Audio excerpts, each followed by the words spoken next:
Are you going away for the holidays, Professor?" The speaker was sitting next to the Professor at dinner in St. James's College. "Yes, I'm leaving tomorrow," said Professor Parkins. "I'm learning to play golf, and I'm going to Burnstow on the East Coast for a week or two to improve my game." Professor Parkins was a young man who took himself and everything that he did very seriously. "Oh, Parkins," said another man, "there are the remains of an old Templar church at Burnstow. Would you have a look at the place? I'd like to know if it's worth going to see." "Certainly," said the Professor. "I'll make some notes for you if you like." "There won't be much left above ground. I think the place is quite near the beach, about half a mile north from the Globe Inn." "I'm staying at the Globe, in fact," said Parkins. He sounded a little annoyed. "I could only get a room with 2 beds in it. I plan to do some work there, and I need a large room with a table, but I really don't like the idea of having 2 beds in the room." "2 beds? How terrible for you, Parkins," said a man called Rogers. "I'll come down and use one of them for a few days. I'll be a companion for you." Parkins gave a polite little laugh. "I'm afraid you'd find it rather dull, Rogers. You don't play golf, do you?" "No, very boring game," said Rogers, not at all politely. "But if you don't want me to come, just say so. The truth, as you always tell us, never hurts." Professor Parkins was well known for always being polite and always telling the truth, and Rogers often amused himself by asking questions which Parkins found difficult to answer. Parkins tried to find an answer now that was both polite and truthful. "Well, Rogers, perhaps it will be a little difficult for me to work if you are there." Rogers laughed loudly. "Well done, Parkins," he said. "Don't worry. I'll let you get on with your work in peace, and I can be useful and keep the ghosts away." Here he smiled at the others round the table, while Parkins' face turned a deep pink. "Oh, I'm sorry, Parkins," Rogers added. "I forgot that you don't like careless talk about ghosts." "That is quite true," said Parkins. His voice got a little louder. "I cannot accept the idea of ghosts. It is the complete opposite of everything I believe. I hold, as you know, very strong opinions on this matter." "Oh, yes, we know that," said Rogers. "Well, we'll talk about it again at Burnstow, perhaps." From this conversation it will be clear that Parkins was indeed a very serious young man, quite unable, sadly, to see the funny side of anything, but at the same time very brave and sincere in his opinions. Late the following day Parkins arrived at the Globe Inn in Burnstow, and was taken to his room with the 2 beds, of which we have heard. He unpacked his things, and arranged his books and papers very tidily on the large table by the window. In fact, the table was surrounded on 3 sides by windows. The large central window looked straight out to sea. The right one looked south over the village of Burnstow, and the left one looked north along the beach and the low cliff behind it. Between the inn and the sea there was only a piece of rough grass, and then the beach. Over the years the sea had slowly come closer. Now it was no more than 50 meters away. Most of the people staying at the Globe were there for the golf. One of them was a Colonel Wilson, an old soldier with a very loud voice and very strong opinions. Professor Parkins, who was as brave as he was honest, spent the first day of his holiday playing golf with Colonel Wilson and trying to improve his game. Perhaps he was not wholly successful in this, because by the end of the afternoon the Colonel's face was a most alarming colour. Even his moustache looked angry, and Parkins decided that it would be safer not to walk back to the inn with him. He thought he would walk along the beach instead, and try to find the remains of the Templar church. He found them very easily, by falling over some of the old stones, in fact. When he picked himself up, He saw that the ground all around him was broken up with shallow holes and bits of old stone wall covered in grass. The Templars used to build round churches, Parkins remembered, and even after hundreds of years there were enough grass-covered stones left to show the circle of the outer wall. For a time Parkins walked around, looking and measuring and making notes in his notebook. There was a large stone in the centre of the circle, and Parkins noticed that the grass had been pulled away from one corner of it. He knelt down and, using his pocket-knife, dug away some more of the grass to see the stone underneath. As he did so, a piece of earth fell inwards, showing that there was a hole under the stone. He tried to light a match to see inside, but the wind was too strong, so he put his hand into the hole and felt around with his knife. The sides, top and bottom of the hole were smooth and regular, he discovered. It must be a man-made hole in a wall. As he pulled the knife out, he heard the sound of metal on metal. There was something in the hole. He put his hand back in, and his fingers found a thin piece of metal. Naturally enough, he pulled it out, and saw that it was a piece of metal pipe about 10 centimetres long, also man-made and clearly very old. By this time it was getting too dark to do anything more, so he put the metal pipe in his pocket and started to walk home along the beach. In the evening half-light the place seemed wild and lonely, and a cold north wind blew at his back. Far ahead of him he could see the lights of the village, but here there was only the long empty beach with its black wooden breakwaters and the shadowy whispering sea. He crossed the stones higher up on the beach and went down to the sand, which was easier to walk on, although he had to climb over the breakwaters every few meters. When he looked behind him to see how far he had come, he saw that he might have a companion on his walk home. A dark figure, some way back, seemed to be running to catch up with him, but he never seemed to get any closer. It couldn't be anybody he knew, Parkins thought, so he did not wait for him. However, a companion, he began to think, would really be very welcome on that cold, dark beach. He suddenly remembered the stories he had read in his less sensible childhood, stories of strange companions met in lonely places. What would I do now, he wondered, if I looked back and saw a black figure with wings and a tail? Would I run, or would I stand and fight? Fortunately, the person behind me doesn't look like that, and he seems to be as far away as when I first saw him. I shall get my dinner before he does, and, oh dear, it's nearly time for dinner now. I must run. At dinner, the Professor found the Colonel much calmer than he had been in the afternoon. Later, the two men played cards together, and as Parkins played cards much better than he played golf, the Colonel became quite friendly, and they arranged to play golf together again the next day. When Parkins returned to his room, he found the little metal pipe where he had put it on the table. He looked at it carefully, and realized that it was a whistle. He tried to blow it, but it was full of earth, so he took out his knife and cleared the earth out onto a piece of paper, which he then shook out of the window. As he stood at the open window, he was surprised to see someone standing on the grass in front of the hotel, although it was almost midnight. He shut the window and took the whistle over to the light to look at it again.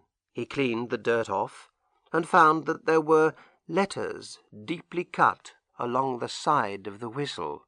Quis est iste qui venit. Now that's Latin, he said to himself. I think it means, who is this who is coming? Well, the best way to find out is clearly to whistle for him. He put the whistle to his lips and blew, then stopped suddenly, surprised and pleased at the sound he had made. It was a soft sound, but also seemed to travel a long way, and it brought a picture into his mind, a picture of a wide, dark place at night, with a fresh wind blowing, and in the middle a lonely figure. But at that moment a real wind made his window shake, and the picture disappeared. The wind was so sudden that it made him look up, just in time to see the white shape of a sea-bird's wing outside the window. He was so interested in the sound the whistle had made that he blew it again, this time more loudly. No picture came into his mind, but a sudden and very violent wind blew his window open with a crash. Both candles went out, and the wind seemed to be trying to pull the room to pieces. For 20 seconds Parkins battled to close the window again, but it was like trying to push back a burglar who was fighting to get in. Then the wind suddenly dropped for a moment, and the window banged shut and fastened itself. Parkins lit the candles and looked to see what damage had been done. There was none, not even a broken window. But the noise had woken the colonel in the room above. Parkins could hear him walking around and talking to himself. The wind continued to blow for a long time, beating against the house and crying like a creature in pain. Lying in bed, listening, Parkins thought that a less sensible person might imagine all kinds of unpleasant things. In fact, after a quarter of an hour, he thought that even sensible people would prefer not to hear this sound. He noticed that one of his neighbours was finding it difficult to sleep too. He could quite clearly hear someone not far away turning over in bed again and again. Sometimes, when we close our eyes and try to sleep, we see pictures that are so unpleasant that we have to open our eyes again to make them disappear. This is what now happened to the professor. Every time he closed his eyes, he saw the same picture. There was a long beach with breakwaters running down to the sea under a dark sky. He recognized it as the beach he had walked along earlier. Then, in the distance, he saw a man running along the beach, climbing desperately over the breakwaters and looking back over his shoulder all the time. Parkins could not see his face, but he knew that the man was terribly afraid. He was also nearly exhausted. Each breakwater was harder to climb than the last. "Will he get over this next one?" thought Parkins. "It seems higher than the others." Yes, half climbing, half throwing himself, the man got over, and then fell to the ground, unable to get up again. The picture had not yet shown any cause for the man's fear, but now a distant figure appeared, moving very quickly. It wore a long, flowing garment, and there was something so strange about the way it moved that Parkins was very unwilling to see it any closer. It stopped, lifted its arms, bent down towards the sand, then ran, still bent over, down to the edge of the sea and back again. Now it straightened itself and moved forward along the beach at a frightening speed. At last it came to the breakwater where the man lay hidden. Again it ran down to the sea and back again, then lifted its arms and ran towards the breakwater. It was always at this moment that Parkins was not brave enough to keep his eyes closed any longer. At last he decided to light his candle, get out a book, and read for a while. The noise of the match and the sudden light seemed to alarm something near his bed, a rat, probably, which ran away across the floor. The match immediately went out, but a second one burnt better, and Parkins lit the candle and opened his book. When he finally felt sleepy, he forgot, for the first time in his tidy, sensible life, to blow out the candle, and the next morning it was completely burnt down. He was in his room after breakfast when the servant who cleaned the rooms came in, carrying some blankets. "Would you like any extra blankets on your bed, sir?" she asked. "Ah, yes, thank you," said Parkins. "I would like one. I think it's getting colder." "Which bed shall I put it on, sir?" the girl asked. "What? Why, the one I slept in last night," replied Parkins. "Oh, yes, sir, but we thought you'd slept in both of them, sir. We had to make both of them this morning." "Really? How strange," said Parkins. "I didn't touch the other bed except to put my suitcase on it when I unpacked." "But you thought that someone had actually slept on it?" "Oh, yes, sir. The sheets and blankets were thrown all over the place. I thought you'd had bad dreams, sir." "Oh, dear," said Parkins. "Well, I'm sorry if I made extra work for you. Oh, I'm expecting a friend of mine from Cambridge to come for a few days and sleep in the other bed. That will be all right, I suppose?" "Oh, yes, sir," said the girl. "It's no trouble, I'm sure. Thank you, sir." And she left the room. That day Parkins tried very hard to improve his game, with some success, and the Colonel became even more friendly and quite talkative.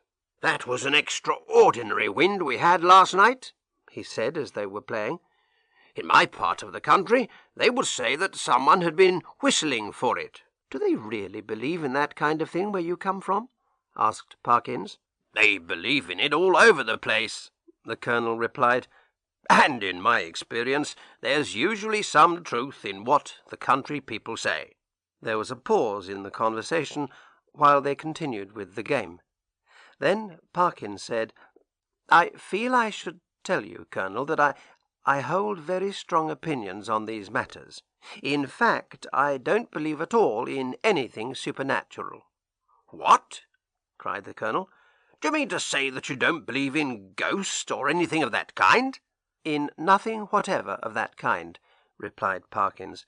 "There is an explanation for everything, you see. In fact," he went on, "I blew a whistle myself last night, and the wind seemed to come in answer to my call. But of course—" The Colonel stopped and looked at him. "Whistling, were you?" he said. "What kind of whistle did you use? Your turn to play, sir." Parkins hit the ball, and then told the Colonel about finding the old whistle in the Templar church. "Well, sir, I'd be very careful about using a thing like that," said the Colonel. "Who knows what the Templars used it for? Dangerous lot of people they were." He went on to give his opinions on the church, old and modern, and the two men had a very enjoyable argument. The morning passed so pleasantly that they continued to play golf together in the afternoon, then walked back in the evening light to the Globe. As they turned the corner of the inn, the Colonel was nearly knocked down by a small boy who ran into him at high speed, and then remained holding on to him and crying. At first the Colonel was rather annoyed, but he soon saw that the boy was so frightened that he could not speak. "What's the matter? What have you seen? Who has frightened you?" the two men asked together.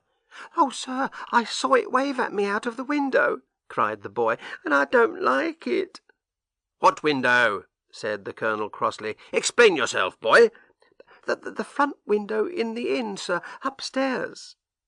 After several questions, they learnt that the boy had been playing with his friends on the grass in front of the inn.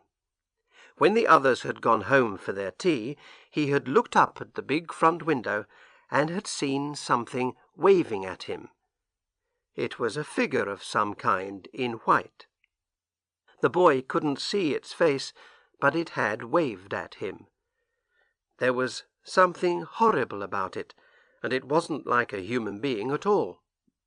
"It was someone trying to frighten you," said the Colonel. "Next time, like a brave little English boy, you throw a stone at it. Oh, well, perhaps not that, but tell the people in the inn about it. Now here's sixpence for you, and you'd better run along home for your tea." The two men went around to the front of the inn and looked up.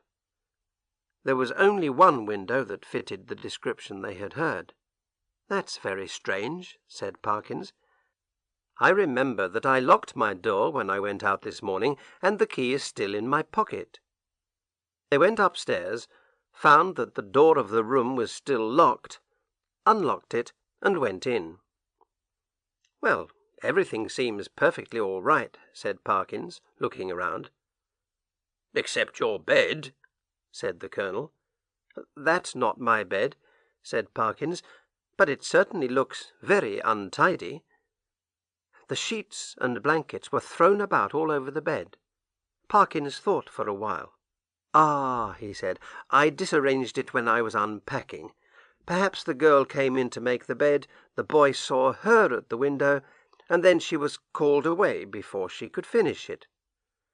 "Well, ring the bell and ask her," said the Colonel.